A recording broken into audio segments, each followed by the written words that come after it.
what it is about. It is just like you got into your car, you don't know what these three pedals are. In America you have only two, yeah? Okay. You don't know what these two pedals are. Whenever you feel like it, you kick any one of them. You know what a jerky driver you will be? Terrible. Right now, isn't your well-being that jerky? Sort of. It is, isn't it? You went outside, someone told you, you're the most wonderful person on this planet. You were floating on cloud, what number? 9 at least. Only 9? In India we do it on the 11th one. So you came floating on that cloud, you came home and people at home told you who you really are and it crashes. So your well-being is so fragile. Your sense of happiness, your peacefulness, everything is so fragile. People say, if you sit next to a still lake, you will become peaceful. The still lake doesn't know what is peace, I want you to know this. Peace, or there's too much talk about peace, is a concoction of disturbed minds. Too many disturbed minds, so they're making up this whole business of peace. You don't have to do anything to be peaceful. If you don't mess yourself, you are peaceful. How else to be? I don't know how else to be. You haven't got yourself all stressed out. So now, if the still lake is giving you peace, so all I have to do is take a pebble and throw it into the lake and you're finished. How fragile it is. Now you make yourself in such a way, if you sit here, if the lake doesn't know peace, the lake should become peaceful because of your presence, because these are all inanimate objects. But here, the very source of creation is becoming conscious. I'm not saying it is not there, it is there also, but in a different form. Here it is much more possible to access. Once you have access of that, your presence settles everything around you. What is around you doesn't settle you. Right now, if they want peace, they go to the top of the mountain, a lake or an ocean. No, wherever you go, that whole place should become peaceful. We have sayings like this in India, if one being gets enlightened, the whole world will experience peace. When God… there are poetic ways of expression. When certain yogis got enlightened and they walked through the forest, the trees bloomed out of season. So does it, one enlightened being affects the whole creation in a positive way? Definitely he does. Definitely he does. If you have a small percentage of them, the world would change dramatically. That's what we're trying to create. That's what we're working for, to create at least a small percentage of them. If you create a small percentage of beings who are totally in charge of the life process within themselves, their very reverberation that they create, they can bring peace to the world. At the same time, I'm not talking about peace in terms of war and peace. Even if there is no war, there is no peace in human mind. It can create all kinds of… Yes, there is a war being waged upon yourself, within yourself, isn't it? Regularly. If that is taken off, there is peace. If there is no violence in you, the possibility of violence on the planet is remote, isn't it? Definitely. We are always trying to fix the world. Our ideas of revolution is always about fixing the world. We have fixed the world substantially. If you fix it anymore, there'll be no world left. That far we have gone. However much you fix the world, still human beings are not happy because we have not done anything about fixing the interiority. There is no universal salvation without individual salvation. There is no universal transformation without individual transformation. If you, me and one more person are transformed, a small piece of the world is transformed. This is the only way it can happen. It cannot happen from somewhere else. It can only happen from within. So when we talk about spiritual processes, we are not talking about going to temple, mosque or church. We are not talking about looking up or looking down or looking around. We are talking about looking inward, which is a completely different dimension. All your life you looked outward. Look at the irony of it right now. Let me tell you something. This moment you're sitting here, do you see me? Where am I? Right here. Where? Right here. Here, not true.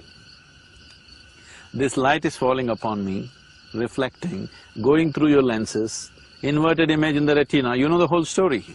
So where am I right now? Right here? Yes. So you see me inside of yourself. Where do you hear me? Inside Of yourself. Where are the mountains? Where Yes, are the I'm mountains? seeing them inside of myself. yourself. Where is the lake? So that's like inside some- of yourself. This is like some So, hologram? have you seen anything outside of yourself? I guess not. You have not. Your whole perception has always been within yourself. But now the problem is, your sense organs are outward bound.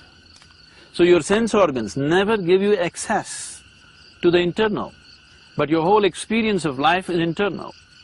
This is the struggle. This is the reason why people are not in charge of their lives. This is the reason why people think their lives are being run from somewhere else. But for me, for 30 years, I've known I wanted to go inward, and I've had no luck. Nobody ever does it by luck. Well, even with effort, it didn't work. Let me tell you a joke. You know, our center in Michigan, if you go there in winter, one of the sport for people is ice fishing, because the Great Lakes freeze. And people go cut a hole in the ice and do fishing. So on a certain day, an old-timer went ice fishing in the peak winter time, just around Detroit. So he cut a small hole, sat down, put his line and sat down there with a crate of beer next to him, because fishing is a patience game. So he waited the whole day. The beer cans got emptier and emptier, he got little dizzy, but no fish. Went morning 10 o'clock, already 4 in the evening, still not a single fish. But it doesn't matter, fishing is not about fishing. Fishing is about killing time and drinking beer. But then at 4 in the evening, a boy from downtown area with a huge boombox on his shoulder, blaring rap music, came jiving like that, and came, sat down close to the old man, somewhere little away, at a little distance from the old man, cut a hole, sat down for fishing. He put his line. The old man looked at him. No fool like a young fool. Both of us agree.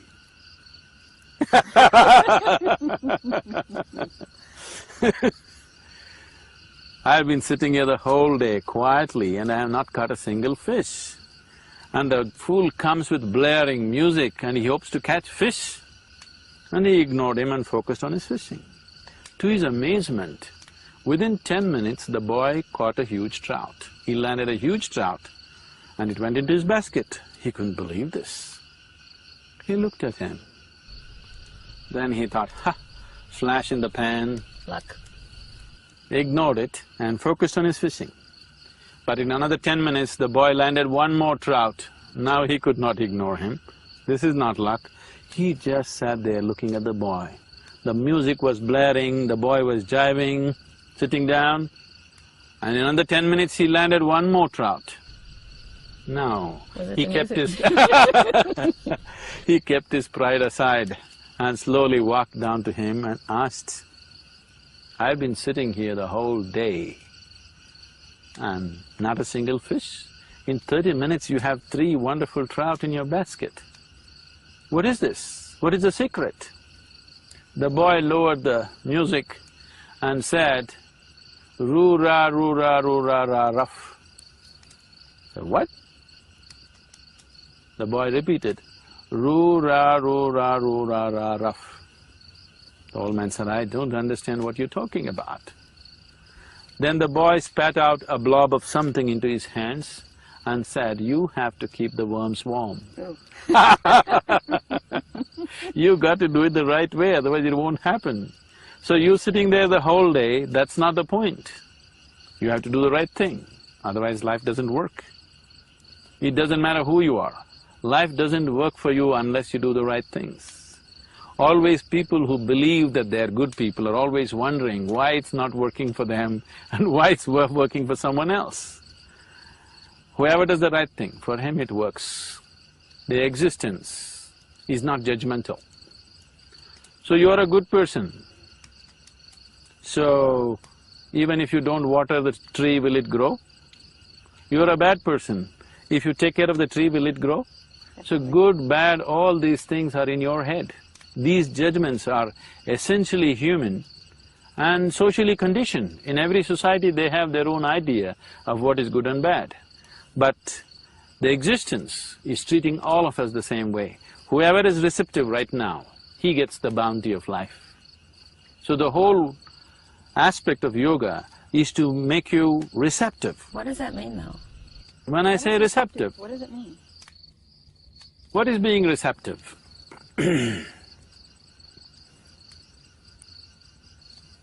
I don't know how many years ago you heard of Isaac Newton. He saw an apple falling down. And that's a great observation. I'm sure every village boy knew that apples fall only down. Anyway, he noticed it and the law of gravity was propounded. The apple fell down, that's true. He noticed that, wonderful. But he did not notice the whole big tree has grown up against the gravity. You never noticed that? True. Isn't it? True. The rain is falling down, Right. that's fine. Right. But how did the cloud get up there first? So, there is gravity and there is grace. You are only available to gravity as long as your experience of life is limited to the physicality of who you are.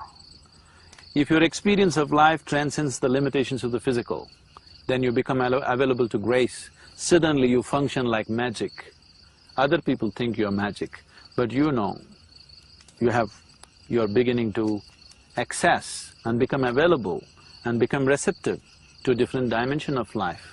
And for everybody it is wide open right now. Nobody is better equipped than another person. When it comes to outside realities, all of us are differently capable. What you can do, somebody else cannot do, what someone else can do, you cannot do, this is how it is. But when it comes to inner possibilities, all of us, every one of us, every human being is equally capable. You are not any less capable than a Buddha or a Jesus or anybody for that matter. Now you are looking at me in a certain awe because of the way I live. You are not less capable than me when it comes to inner realities. When it comes to the outside, we are differently capable. For sure you can't drive like me. For sure. But you could meditate like me, nothing to stop you. You can be joyful like me, you can be blissful like me, nothing to stop you. But outside physical capabilities are different, they're acquired. But inner capabilities, all of us have to the same extent.